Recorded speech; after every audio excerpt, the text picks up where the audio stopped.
আজকে আপনাদের সাথে শেয়ার করব কুশি কাঁটা দিয়ে বানানো সুন্দর এই টেবিল ক্লথটি টিউটোরিয়াল। অনেকেই এটা টিউটোরিয়াল চেয়েছিলেন। আর এখন যে এই টেবিল ক্লথটি আপনারা দেখতে পাচ্ছেন, এটা আমি প্রায় 3 থেকে 3.5 বছর হলো রাফ ইউজ করছি। তারপরে দেখুন এটা কতটা সুন্দর আছে এখনও।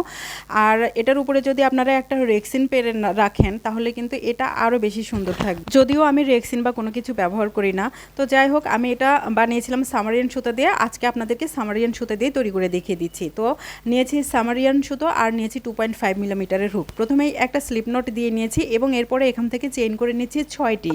আপনারা কিন্তু যে কোনো ধরনের সুতো দিয়ে এটা তৈরি করে নিতে পারবেন। 6টি চেইন করে নিয়েছি। এবার একদম প্রথম যে চেইন করেছিলাম সেই চেইনের ভিতরে একটা স্লিপ স্টিচ দিয়ে নিচ্ছি। তো এখানে একটা স্লিপ স্টিচ দিয়ে নিলাম, ফলে দেখুন এরকম একটা ছোট রিং তৈরি হলো বা সার্কেল তৈরি হলো। এবার আমরা কি করব, এখান থেকে চেইন করে নেব প্রথমে 3টি। এই যে 3টি চেইন করে নিলাম, এই 3টি চেইন একটি ডাবল ক্রোশে হিসেবে কাউন্ট করব। এবার আরও 2টি এক্সট্রা চেইন নিলাম। তো দেখুন মোট 5টি চেইন দিয়ে আমি এই রাউন্ডটা স্টার্ট করলাম। এবার এই যে রিংটি তৈরি করেছি এই রিংয়ের ভেতরে এখন একটি ডাবল ক্রোশে করে নিচ্ছি, ফলে দেখুন এই যে এরকম হলো। এবার এখান থেকে চেইন করে নেব 2টি। এবার আরও একটি ডাবল ক্রোশে এই সার্কেলের ভিতরে বা রিংয়ের ভিতরে করব। আবারও 2টি চেইন করে নেব, তারপরে আবারও এই রিংয়ের ভিতরে একটি ডাবল ক্রোশে করব। এভাবে করে এই রিংয়ের ভিতরে মোট 8টি ডাবল ক্রোশে করব এবং প্রত্যেকটি ডাবল ক্রোশের পরে 2টি করে চেইন নেব। তো দেখুন প্রথমে যে 3টি চেইন নিয়েছিলাম সেই 3টি চেইন সহকারে কিন্তু মোট 8টি ডাবল ক্রোশে করব। তো অফলাইনে বাকিগুলো করে তারপরে ফিরছি। অফলাইনে সবগুলো ডাবল ক্রোশে করেছি এবং শেষের ডাবল ক্রোশে করার পরে 2টি চেনও এক্সট্রা করে নিয়েছি। এবার দেখুন প্রথমে যে 5টি চেইন নিয়ে স্টার্ট করেছিলাম তার 3 নাম্বার চেইনের ভেতরে একটা স্লিপ স্টিচ দিয়ে এই রাউন্ডটাকে জয়েন করে দিচ্ছি, ফলে দেখুন আমাদের এই যে প্রথম রাউন্ডটা কমপ্লিট হয়ে গেল। এবার চলে যাব পরের রাউন্ডে। তার জন্য দেখুন এই যে পরে যে আমাদের 2টি চেনের স্পেস আছে সেখানে একটা স্লিপ স্টিচ দিয়ে সুতোটাকে এখানে পার করে নিয়ে এসেছি, এরকম হয়েছে। এবার এখান থেকে প্রথমে চেন করে নিচ্ছি 3টি। এই 3টি চেন একটি ডাবল ক্রোশে হিসেবে কাউন্ট করব। এখন এই একই স্পেসের ভেতরে বা এই যে গ্যাপটা তৈরি হয়েছে 2টি চেনের, এই গ্যাপের ভিতরে পরপর করে নেব আরও 3টি ডাবল ক্রোশে। তো তাহলে এখানে 3টি ডাবল ক্রোশে এবং প্রথমে 3টি চেইনকে যদি একটি ডাবল ক্রোশে হিসেবে ধরি তাহলে দেখুন এই গ্যাপের ভেতরে মোট 4টি ডাবল ক্রোশে হবে।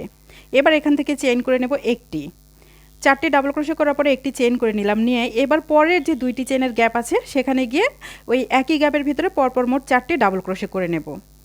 তো দেখুন 3টি ডাবল ক্রোশে করে নিয়েছি, আর একটি ডাবল ক্রোশে করে মোট 4টি ডাবল ক্রোশে করলাম, এরকম হলো। এইবার এখান থেকে আবারও একটি চেইন করে নেব। এবার পরের যে 2টি চেনের গ্যাপ আছে সেখানে গিয়েও একইভাবে পরপর মোট 4টি ডাবল ক্রোশে করব। অর্থাৎ আগের রাউন্ডে কিন্তু আমাদের এখানে 2টি করে চেইনের গ্যাপ হয়েছিল মোট 8। এই রাউন্ডে আমরা কি করব, এই প্রত্যেকটি গ্যাপের ভেতরে 4টি করে ডাবল ক্রোশে করব এবং 4টি করে ডাবল ক্রোশে করার পরে একটি করে চেইন নিব। এই যে দেখুন 4টি ডাবল ক্রোশে করার পরে একটি চেন নিলাম, নিয়ে পরের যে গ্যাপ আছে সেখানে আবার আমি কি করছি 4টি ডাবল ক্রোশে করছি। তো প্রত্যেকটি 2টি চেনের যে গ্যাপ আছে সেই প্রত্যেকটি গ্যাপের ভিতরে আমি 4টি করে ডাবল ক্রোশে করব, তারপরে একটি চেন নিব। এভাবে করে এই পুরো রাউন্ডটা কমপ্লিট করে ফেলবো। তো অফলাইনে পুরোটা করে তারপরে রাউন্ডটা আপনাদের সাথে শেয়ার করছি। অফলাইনে পুরো রাউন্ড কমপ্লিট করে ফেলেছি। এবার দেখুন একদম প্রথম যে 3টি চেন নিয়েছিলাম তার 3 নাম্বার চেনের ভিতরে একটা স্লিপ স্টিচ দিয়ে এই রাউন্ডটাকে জয়েন করে দিলাম। দেখুন এই রাউন্ড কমপ্লিট করার পরে এমন হয়েছে। এবার চলে যাব পরের রাউন্ডে। তো পরের রাউন্ডটা আমরা এখান থেকে স্টার্ট করব। প্রথমে নেব এখান থেকে আমি 3টি চেন, এই 3টি চেন একটি ডাবল ক্রোশে হিসেবে কাউন্ট করব। এবার এখান থেকে যে পরের যে আমাদের 3টি ডাবল ক্রোশে আছে প্রত্যেকটি ডাবল ক্রোশের মাথায় একটি করে ডাবল ক্রোশে করব। তো একটি করলাম, 2টি করলাম, 3টি করলাম। তাহলে এখানে দেখুন মোট 4টি ডাবল ক্রোশের উপরে 4টি ডাবল ক্রোশে হলো, মানে 3টি চেইন সহকারে আর কি। এইবার এখন আমরা এখানে কর্নার তৈরি করব। তার জন্য কি করব, এখান থেকে চেইন করে নেব মোট 11টি।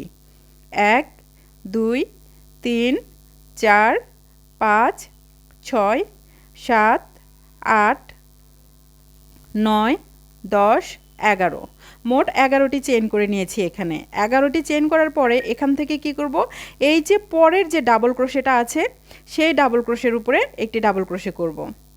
তো এই ডাবল ক্রোশের আগে কিন্তু একটা চেইন ছিল, আমরা সেই চেইনটা কিন্তু স্কিপ করে গিয়েছি। এবার তার পরের যে ডাবল ক্রোশে আছে সেখানে একটি ডাবল ক্রোশে করব এবং তারপরে আরও 2টি ডাবল ক্রোশে আছে, এই 2টি ডাবল ক্রোশের উপরেও একটি করে ডাবল ক্রোশে করব। তাহলে দেখুন এখানে মোট 4টি ডাবল ক্রোশের উপরে 4টি ডাবল ক্রোশে হলো।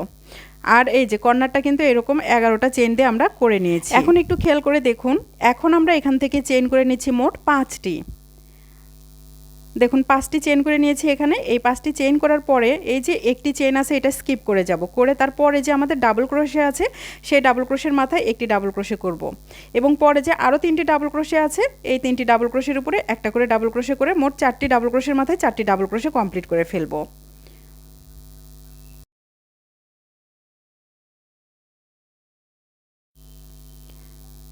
তো দেখুন এখানে 4টি ডাবল ক্রোশের উপরে 4টি ডাবল ক্রোশে করেছি। এবার এখান থেকে কি করব, আবারও আমরা কর্নার তৈরি করব। তো কর্নারের জন্য আমরা কি করব, এখানে মোট 11টি চেইন করে নিব। এই যে এখানে যেভাবে করেছি ঠিক একইভাবে এখানে করব। তো এখানে 11টি চেইন করে নিচ্ছি।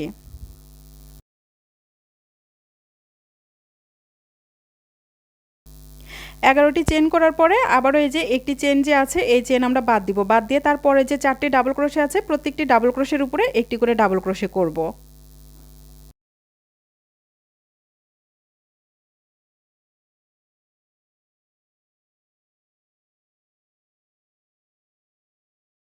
তো দেখুন আমরা এখানে 4টি ডাবল ক্রোশে কমপ্লিট করে নিলাম।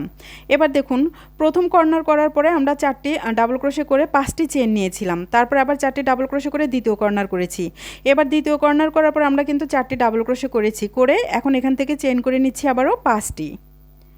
তো 5টি চেইন করে এই যে পরের যে আমাদের 4টি ডাবল ক্রোশে আছে এই প্রত্যেকটি ডাবল ক্রোশের উপরে আমরা একটি করে ডাবল ক্রোশে করব। এই রাউন্ডে আমরা কি করছি, যখন কর্নার তৈরি করছি তখন করছি কি আমরা 11টি করে চেন নিচ্ছি, আর তারপরে গিয়ে আমরা যখন আবার চেন নিচ্ছি তখন 5টি চেন নিচ্ছি। তো একবার কর্নার করছি 11টি চেন নিয়ে, তারপরে 5টি চেন নিচ্ছি, তারপরে আবার যখন কর্নার করছি তখন 11টি চেন নিচ্ছি। মানে একবার আমরা কর্নারের জন্য 11টি চেন নিব আর একবার আমরা নর্মালি 5টি চেন নিব। আর যতগুলো ডাবল ক্রোশে আছে প্রত্যেকটি ডাবল ক্রোশের উপরে আমরা কি করব, একটি একটি করে ডাবল ক্রোশে করে যাব। তো এই রাউন্ডটা আমরা মূলত এভাবেই কমপ্লিট করব। তো এভাবে যদি একবার করে কর্নার তৈরি করি এবং একবার 5টি করে চেন নেই তাহলে দেখবেন 11টি চেনের কর্নার হবে আমাদের মোট 4টি এবং 5টি চেনের যে ঘর বা গ্যাপ সেটা আমাদের হবে মোট 4টি। তো দেখুন আমি এখানে আবারও কি করছি, 4টি ডাবল ক্রোশে করে নিচ্ছি। এবার এখানে যেহেতু কর্নারের পরে 4টি ডাবল ক্রোশে করেছি তাই এখানে হবে আমাদের মোট 5টি চেন। 5টি চেন করে নেওয়ার পরে এই যে পরের 4টি ডাবল ক্রোশের উপরে আবারও 4টি ডাবল ক্রোশে করব। আমি কিন্তু এই রাউন্ডটা পুরোটাই আপনাদেরকে দেখিয়ে দিচ্ছি। আমার কথা যদি বুঝতে আপনাদের অসুবিধা হয় তাহলে আমি কিভাবে করছি শুধুমাত্র সেইটা দেখে দেখেও যদি আপনারা করেন তাহলে কিন্তু আপনাদের আর কোনো প্রবলেম হবে না, কেননা এই রাউন্ডটা আমি কোথাও স্কিপ করিনি, পুরোটা যেভাবে করেছি ঠিক সেভাবেই আপনাদের সাথে শেয়ার করছি। তো এখন এখানে আবারও কর্নার তৈরি করছি, তার জন্য দেখুন এখানে 11টি চেইন করে নিচ্ছি। এটা কিন্তু আমাদের 4 নাম্বার কর্নারটা তৈরি হচ্ছে এখানে।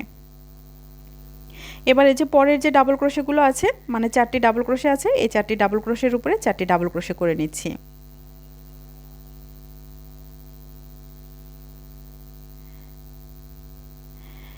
এখানে 4টি ডাবল ক্রোশে করে নিলাম, নিয়ে এবার এখান থেকে আবারও কি করব, 5টি চেইন করে নেব। 5টি চেইন করে একদম প্রথম যে 3টি চেইন দিয়ে স্টার্ট করেছিলাম সেই 3 নাম্বার চেইনের ভিতরে একটা স্লিপ স্টিচ দিয়ে এই রাউন্ডটাকে জয়েন করে দেব। তো দেখুন এখানে একটা স্লিপ স্টিচ দিলাম, এবার এখান থেকে কি করব, এই রাউন্ডটাকে জয়েন করে দেব।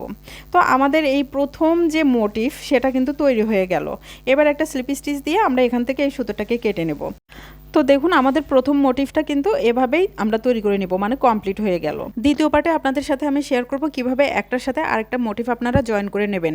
তবে এখানে বলে রাখি এই পার্টটা দেখে আপনারা একসাথে সবগুলো মোটিভ বানিয়ে নেবেন না, কেননা একটা করে মোটিভ বানাবো এবং একটার সাথে আরেকটা জয়েন করে নেব। তো দ্বিতীয় পার্টে দেখা হবে।